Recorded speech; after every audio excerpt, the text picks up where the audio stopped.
previously mga tropa, tinalakay nga natin kung okay pang magsimula ng printing business ngayong 2026. Panoorin nyo na lang yung mga previous kong upload netong series natin. At dito sa series natin na to, itinuro ko na kung papaano magsimula ng printing business at kung ano-ano yung mga materials at kung magkano yung puhunan na pwede ninyong simulan sa printing business mga tropa. And sobrang happy ko mga tropa dahil may mga nagko-comment din sa mga videos natin at babasahin natin. Eto, shoutout natin si D. Neil Soberano. Eto yung sabi niya, no? Eto, sinishare niya yung experience niya at eto yung pinakagusto ko sa channel natin, yung sharing tayo ng mga information at mga experience. Keso failed experience yan, keso successful experience yan, okay na okay, salamat sa pag-share. So eto nga yung comment ng subscribers natin mga tropa, no? Sabi niya dito, nagsimula daw siya as hobbyist lang sa printing business natin na to. Epson 121 lang daw yung gamit niyang printer at cellphone lang din daw yung gamit niya. Umabot na daw ng parang 100,000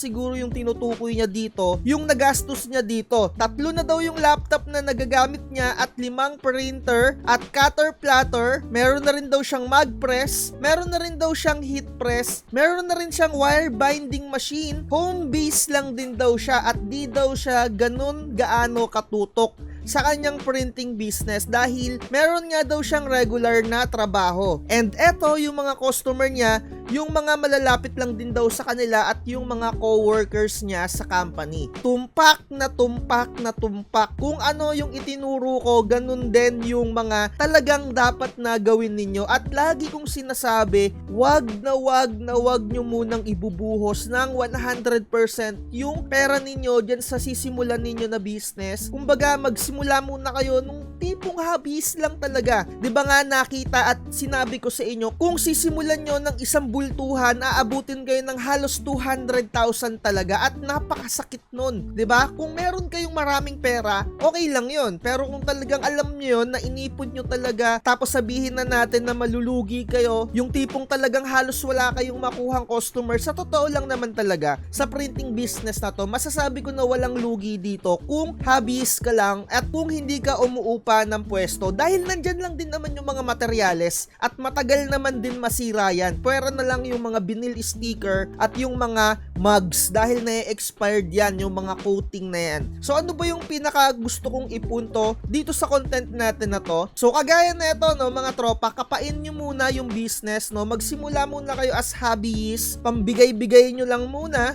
sa mga katrabaho, di ba? Magpapakilala muna kayo. Epson 121 kasi napakamura niyan mga tropa. Ayan, no, halos 6,000 or 5,000, 4,000 mabibili nyo yan. So maapagsimula na kayo niyan. So magkano lang yan, di ba? Sabihin na natin na 5,000. So bibili lang kayo ng mga another materials, vinyl, di ba? Or kung ano yung niche na papasukin mo. Yan talaga yung pinakamaganda kasi napakasakit eh. Siya na rin nga mismo yung nagsabi, yung nag-comment. Umabot na daw sa 100,000 yung nagastos niya. Kasi mga tropa, magastos din talaga dito sa printing na to. Sa totoo lang, kapag may mga napapanood ka sa mga reels, mabibili mo rin yung mga gadget na ginagamit nila, yung mga equipment na yon, para magkakaroon ka ng pagka-impulsive buyer, mga tropa. Alam mo yung nakita mo lang neto, tapos add to cart mo na kagad hanggang sa maipon ng mga ipon yung pinaka-equipment na nagagamit mo. Sa totoo lang talaga ganyan pag pinasok mo talaga yung mundo ng crafting, mundo ng printing business na to. So ayan, simulan nyo lang as hobby, mga tropa. Gaya niya, no, 4,900 lang, 'di ba? Canon, 'di ba? Maapagsimulaan na ng printing niyan hanggang sa natututo ka, hanggang sa nag-upgrade ka, 'di ba? Hanggang sa may mga dinadagdag kang mga equipment, kagaya niyan, may mga platter cutter ka na. Kung dating nagugunting-gunting ka lang, kung wala kang halagang 50 mil, kagaya nga nung sinabi ko sa inyo dun sa nakaraan natin na video, kung saan itinuro ko yung magkano yung puhunan. Kung isang bagsakan lang naman kasi talaga na yung tipong meron ka lang matitinong mga gamit, aabot talaga ng 50 mil talaga sa totoo lang. Pero kung medyo budget gaming lang, for as low as less 10,000, mapagsimula ka na ng printing yan. And kapag kumikita ka, 'di ba? Idadagdag mo na lang yung kinita mo dyan sa mga equipment na gagamitin mo ulit. Let's say na bumili ka ng mga pang rep magnet, 'di ba? Bumili ka ng mga pang sticker, ng mga vinyl. May customer ka ng pang binyag, 'di ba? Rep magnet, pang giveaways, pang souvenir. Sabihin na natin kumita ka ng 2,000 or 3,000 sa paggagawa ng rep magnet. Sabihin na natin yung puhunan mo doon, wag na tayo magplastikan. Sabihin na natin ang puhunan mo doon 500 to 300, tubo ka ng 2,000 plus, 'di ba? So yung pinaka tinubo mo, kumurot ka lang doon ng tipong gagastusin mo as pang sarili mo, and yung mga matitira, 'di ba? Ipangpaikot mo ulit, bumili ka ng another materials hanggang sa dumagdag ng dumagdag. So kung halimbawa kailangan mo ng magandang manual cutter, 'di ba? Yung pang-cut kasi nagugunting-gunting ka lang, bumili ka kasi halos 1,000 rin yung pinaka-manual cutter. Mga tropa, sa totoo lang ito, no? Ipapakita ko sa inyo manual cutter na kahit papaano mumurahin pero ang ganda. Deli manual cutter. Napakaganda nito at napakamura na rin mga tropa.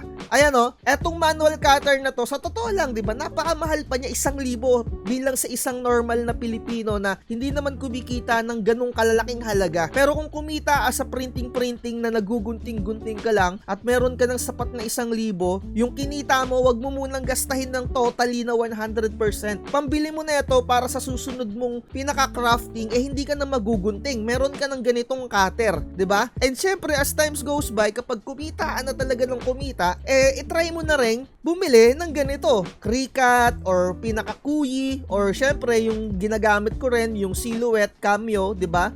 Or kung anong brand yung gagamitin ninyo, nasa sa inyo na lang yan. And eto yung pinakamurang platter cutter na makikita ninyo sa market sa pagkakaalam ko. Dati nga meron pa silang tig 6,000 etong Locklick. Pero syempre, wag nyong i-expect na ganun siya aganda, 'di ba? Syempre hindi naman siya ganun kamahalan, and syempre alam nyo naman na siguro yung lagi kong sinasabi, you'll get what you paid for. Kumbaga kung ano yung amount lang ng ginasta mo, ayun lang yung parang quality na makukuha mo. Meron lang talagang tsambahan na mga talagang item na mura pero sobrang gaganda at solid na rin. Kagaya na itong Deli cutter na to. Sobrang ganda na ito para sa akin. Parang 2 years ko na siyang ginagamit. Kung naaalala nyo, ang ginagamit ko dati, yung sliding cutter na tigahalagang 1,000 din. Eto na lang talaga ang ginagamit ko. And ayan, matalim na matalim pa rin siya. 2 years ko na nga ata siyang ginagamit. As in 2 years na or mahigit pa. And sa tingin ko, baka palitan ko na rin yung pinaka-blade niya. Kasi dati alam ko napapalitan yung pinaka-blade lang na itong manual cutter na to. So ayun na, sana nakakuha kayo ng mga technique kagaya na itong nag-share sa atin. Mismong yung subscriber na natin yung nag-share ng kanyang experience kung ano yung sinasabi ko na gawin ninyo, ganun din yung ginagawa nila dati pa, 'di ba? Kasi napapanood ko rin yan, nagsisimula din yung iba sa konting item lang hanggang sa bumili ka na ng bumili. Kasi kapag meron kang Facebook page, may mga dadaan na sa iyo diyan na mga another crafter, mga another gumagawa ng content, mapapabili ka rin talaga ng mga equipment na ginagamit nila, 'di ba? So eto, nakikita nyo naman, Epson 3210, iba't ibang printer, iba't ibang amount, iba't ibang presyo. Kung hindi nyo pa afford yung ganitong printer, magsimula muna kayo sa mababa lang, 'di ba? Kagaya niyang Epson 121, tsatsagain nyo nga lang talaga. Yun nga lang talaga, may mga pros and cons lang talaga yan. Pero kung may pera ka na, 'di ba? Go for workforce printer, 'di ba? Ayan yung mga cutter na ganito, mini cutter, na Kuyi, eto, or Silhouette, 'di ba?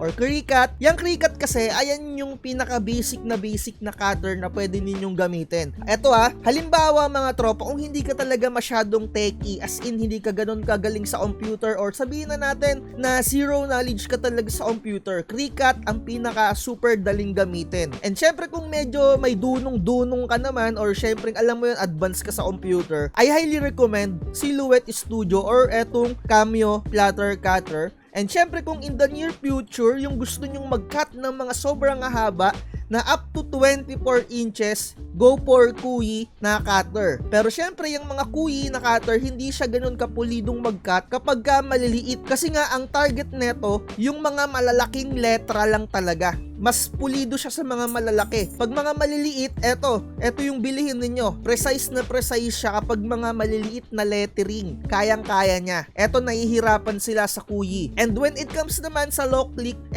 medyo saktuhan lang talaga. Saktuhan lang yung pinaka-cut niyan, mga tropa. Kung budget gaming lang talaga, go for low click. Ayan lang yung gusto kong mabanggit sa inyo. And syempre, kapag umikitaan na, ayan, kagaya nung nag-comment sa atin, meron na rin siyang heat press, meron na rin siyang mag press, di ba? Iba't ibang brand, iba't iba yung may experience mo na capabilities nila. Pero kung tutuusin mga tropa, hindi nyo naman kailangan ng ganitong kamamahal na mga mag press Kahit yung mga tig 225 lang na mag press, okay na yon, di ba? Pero syempre kung medyo gusto mo aesthetic tignan, di ba? Go for it. Ito yung mga bilihin mo, 4.5, di ba? Or yung mga ganito, nakarikat. Pero kung pambaragan mga tropa, eto pinaka-recommended ko, etong mga ganitong quaff na mga mag press na ganyan. Kasi halos 2,500 lang siya. Talagang tatagal sa'yo yan mga tropa. Ako kasi binenta ko na yung mga ganyan ko Kung ngayon nagkakaroon ako ng customer sa mga mugs, gina-job out ko na lang. Kumbaga, ang singil ko 120,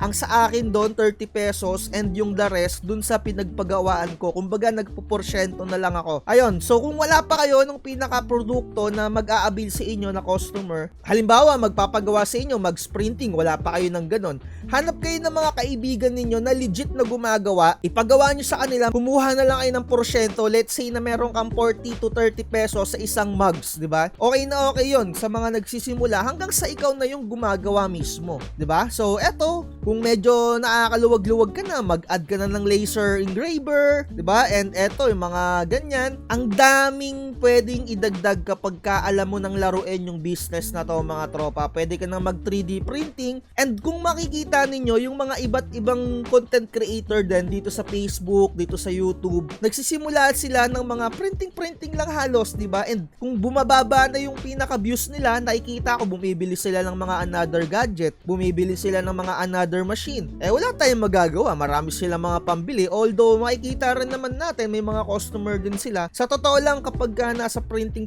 ka, kapag ang dami mong customer, nakakapagod din. Lalong-lalo na kung wala kang katulong, kung ikaw lang mag-isa. Kaya hindi ko nga nire-recommend sa'yo na magdagdag ka ng magdagdag. Mag-focus ka lang muna sa isa, magdagdag ka lang kapag ka humihina, 'di ba? At least alam mo na yung pinaka-galawan, 'di ba?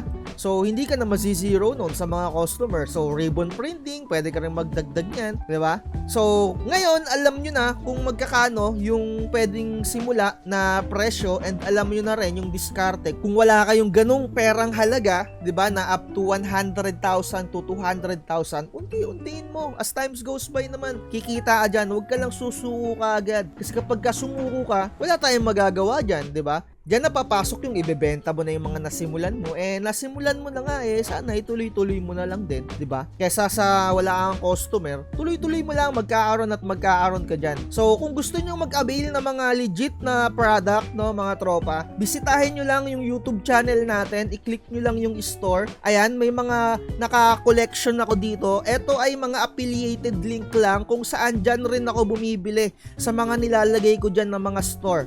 And kung meron kayong mga product na gustong magkaroon ng discount sa Shopee or sa Lazada, sa mga vouchers, mga tropa, i-message nyo ako para mailagay ko yung product na yon dito sa ating YouTube channel. Kasi once na i-click ninyo yung product na yon, magkakaroon kayo ng voucher kay YouTube. Yun yung pinakamaganda ngayon na paeklabu neto ni YouTube, mga tropa. Kaya naman sana suportahan nyo rin yung channel natin at sana patuloy kayong bumili sa mga link natin dyan sa description or sa mga nagpa-pop up na mga equipment dyan sa mga videos natin. So, siguro dito na natin tapusin yung content natin. Again, sa mga gustong mag-avail ng mga template or sa mga materials na gusto ninyong magkaroon ng discount sa Shopee, message nyo lang ako sa ating Facebook page. Again, maraming salamat, at sa mga susunod pa na mga mag-share ng experience nila tungkol dito sa printing natin, kung paano kayong nagsimula. Sana i-comment nyo rin kagaya neto ni Neil Soberano. Shoutout sa'yo, maraming salamat. Like, share, and subscribe, at lagi ko sinasabi, huwag na huwag magpapauto. Bye-bye. Huwag kang magpapauto, mag-isip ka sa pilian. Sa laro ng buhay, dama ang tampuhan. Di lahat ng nagpa-hype, siguradong totoo. Sarili sariling landas, hanapin mo sa mundo. Tumarami ang ipal